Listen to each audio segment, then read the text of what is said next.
You know what? I am so nervous. I don't know why. Like, I've been doing YouTube videos for a long time. Let me fix this. Okay. Okay, hi. Hi. Welcome to my YouTube channel. For those of you who don't know me, my name is Darlene Scott, and I am a licensed professional counselor and a professional life coach. I've never uploaded a video on this channel about relationships, but I figured that I would because some people have asked me questions about relationships, and I also just think it's important to get the message out there. I want everyone to know when it is appropriate to set firm boundaries. So let's just get into it. Here are 5, not 10, here are 5 signs of emotional abuse that may be occurring in your relationship. Number 1, you are worried that you may be discarded. Your husband, your wife, or your romantic partner threatens to break up with you or essentially withhold love from you. This is a form of an emotional abuse. This is a form of emotional abuse. If you are with someone who is constantly threatening to leave or threatening to break up with you, that becomes a cycle, and it becomes very toxic, where that person becomes the runner and then you become the chaser. Please don't leave me. Please stay with me. I'm sorry. Let's not break up. That is a sign of an emotionally abusive relationship. Number 2, your wants and your emotional needs are disregarded and invalidated. Your wants and emotional needs are disregarded and invalidated. For example, when you talk to me like that, I feel disrespected. And the person says to you, you are such a baby, you need to get over it. You're too sensitive. It's not the way that I talk to you, it's the way that you perceive that I'm talking to you. So you need to see a therapist. You need some help because there's nothing wrong with the way that I'm talking to you. This is a clear case of your feelings and your wants and your emotional needs being disregarded.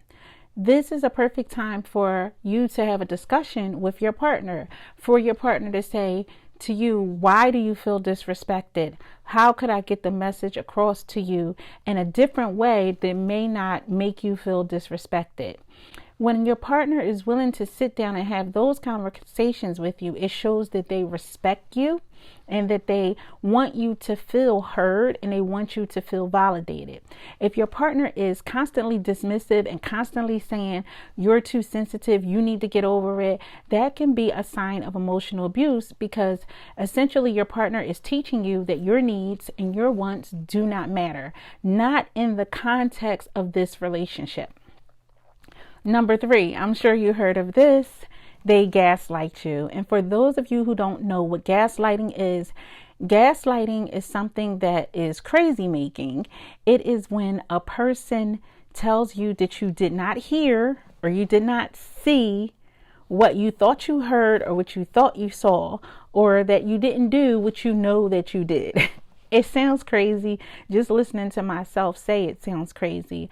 But imagine that you walked into the house and you heard your partner on the phone and you heard them rush off the phone and say, okay, I'll call you back because she just came in. And then you say, oh, who was that? I heard you just say, let me call you back because she just came in.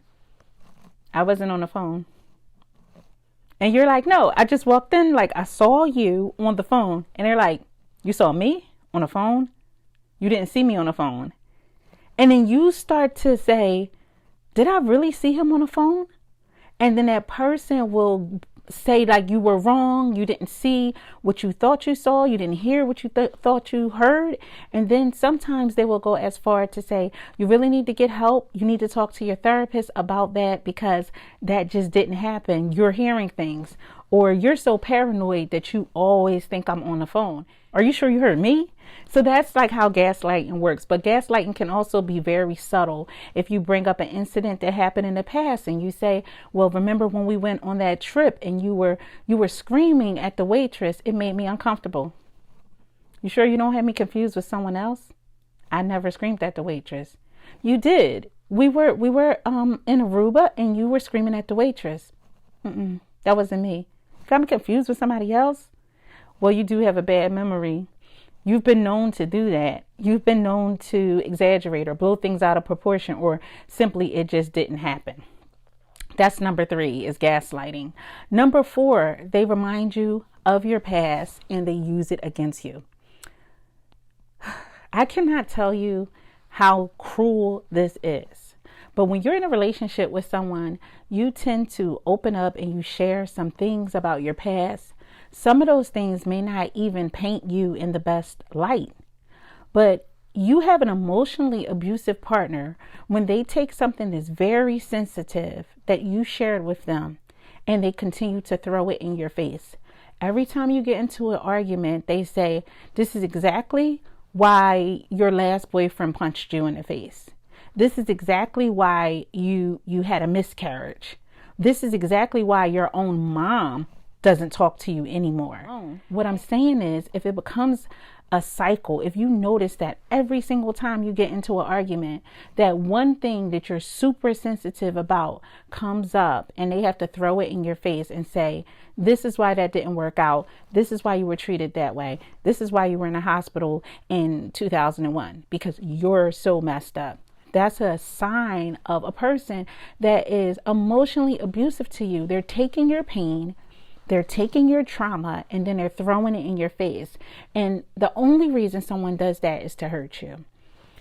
Number 5, this is the main sign, and this is why I left it for the end.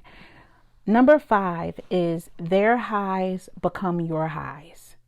Their lows become your lows. So when they're up, you're up. When they're down, you're down. And what I mean is, when this person is in a bad mood, they have a way of bringing you down to their level of unhappiness by tearing you down as well. So you can't be happy and you can't be productive if they're not happy, and if that's not a day that they want to be productive. So you find yourself praying and hoping that this person is having a good day because you have some things scheduled and you're just not trying to be in a place where you're in a bad mood.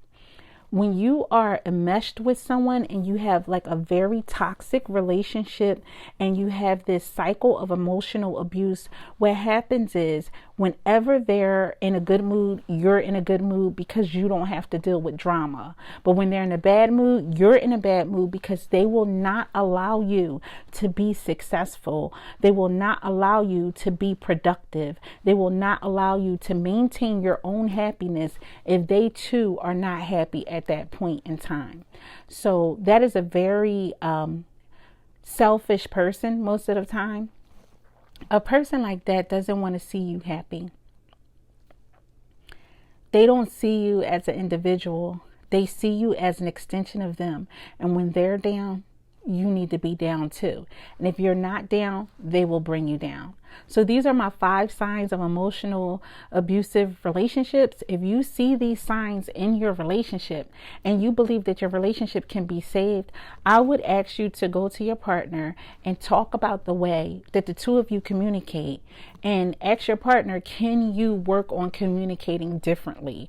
And this is not to say go to your partner and say, hey, I watched this YouTube video and guess what? You're emotionally abusive and you gaslight. This is to say that this is the time that you can have a conversation with your partner and say, I'm noticing some of these things in the relationship and I was wondering if we can work on communicating a little better.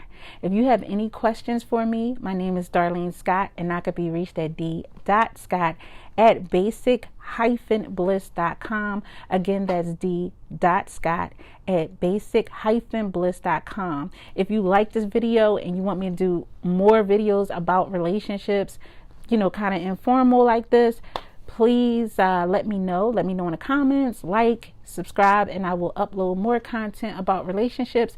Part 2 of this will be how to have healthy arguments, healthy disagreements in a relationship, because it can happen. Thanks. Take care. Bye.